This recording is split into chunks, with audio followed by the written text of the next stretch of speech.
So you mentioned again, I was snooping on your website. So you say you're doing litigation. So you have some war stories. You want to share some with us since you already shared one? By the way, I did like that with a judge. It's always I was just like, I agree, Your Honor. This is a terrible case. I'm so sorry we brought it to you. like, yes, thank you. So at least you feel like he's the person. Yeah, at least you understood our position. Where I was like, no, we're not just going to pay any money you want. But okay, yeah. So I'm trying to think of some funny ones. So let's see. So I had one sort of bizarre case where it was a employment law case. I was on the defense side, and it was a very contentious sexual harassment case, and it was just, the depositions were like a nightmare. Like, I'd never experienced sort of anything like this, where it was always drama. Like, I was asking questions and suddenly the deponent is on their cell phone, and I'm like, wait, what are you who are you calling? What's going on? Like, right in front of me. I'm calling my mom because I don't like this deposition. Like, what? Like, can you control your client? Like, what insanity is breaking out here? So moments like that. And then at one point, I was trying to pass the exhibits that I was showing to the deponent. I would hand them to them, then I would try to pass it to her attorney. Attorney decided to sit all the way at the other end of the table, basically. So I couldn't just hand them to him. So I was trying to toss them to him politely. And then he accused me of assaulting him. And then wow. I was like, well, wait, what? I'm just sort of sitting there in shock. Like, okay, this 6-foot tall guy is accusing me of assaulting him by passing him papers that are exhibits for his clients, that I'm doing a courtesy of to provide them to him. And then the client just was like, I can't be here because I'm frightened that you'll assault me too, and just walked out. And I'm sitting there like, what just happened? Yeah, like what? I just we are just asking questions about your work history. There was no screaming, there was no shouting. We weren't asking inappropriate questions, and yet. So that was definitely one of the most bizarre depositions that I have friends on the other side, and I do some defense and plaintiff work, and then but friends of mine only defense. I mean, some of this is just I'm saying plaintiff side, some of it's just posturing. They are trying to disrupt your flow. They know if they don't disrupt you, they can't object too much, right? Because ultimately that's going to be on the record. But if the party decides to act unreasonably, or these are all cues that are kind of it sucks because it makes the process so much longer. Unnecessarily, especially if it's just no. We had to do a second day of deposition, and this time, we paid for the videographer so that if shenanigans happened again, they would be visible for everyone to see. You look, Alyson, you look very threatening to me. I don't know. Okay, we could just make things up and put it on the record, I guess. So you did mention also one of the things I did mention, and I know we talked about this before. You have done a mediation arbitration. So walk me through a little bit through that. What does that entail? What kind of mediation have you been involved in?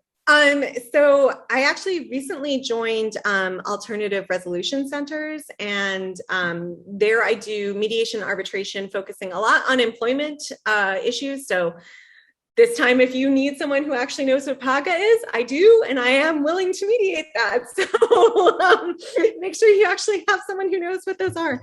So I do mediations through them and arbitrations.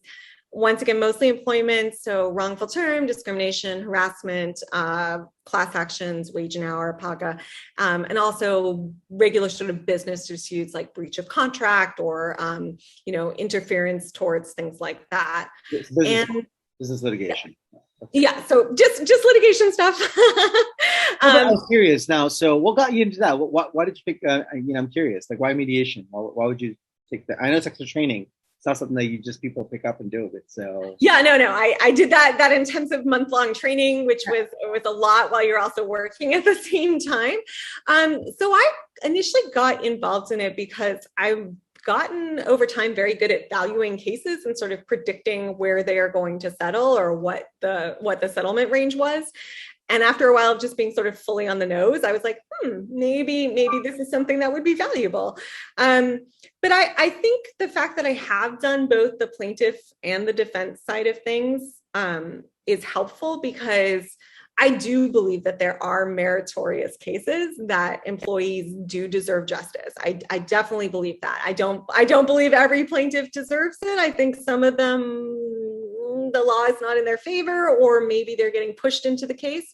But I do believe there are a lot that do need help.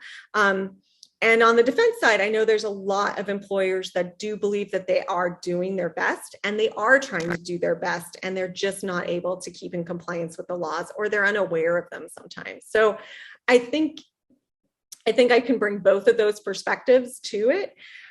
But I also think that mediation makes a lot of sense for employment cases, because for an employee, it's a very emotional experience, especially if it's a case involving discrimination or harassment or even sexual assault in the workplace. Like, that's just incredibly emotional to have to go through that. And it's not a fun experience going to trial and basically sitting there for a week to 2 weeks to 3 weeks and hearing people say just awful things about you. It's a very demoralizing experience instead of an empowering experience. But I think mediation allows them to sort of avoid some of that sort of public exposure, while at the same time getting a chance to really tell their story and to get justice. So I think it's very beneficial for employees. On the employer side, I think it's just a really good financial decision, because litigation cases stretch out for so long now, 2-3 years.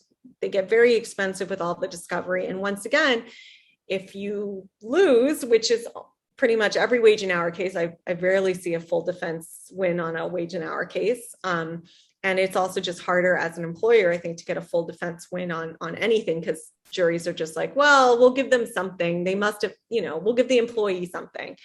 And then you end up paying for all the fees of the other side as well. So I think it's really not a good financial decision for most employers to go to trial.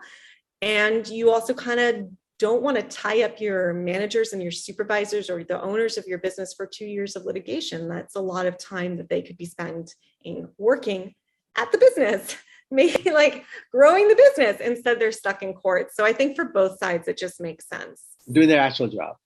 Yes. It's like, oh, by the way, so you're going to be sitting at trial for like 2 weeks. I hope that's good. I hope you didn't need to run your company or anything. Like,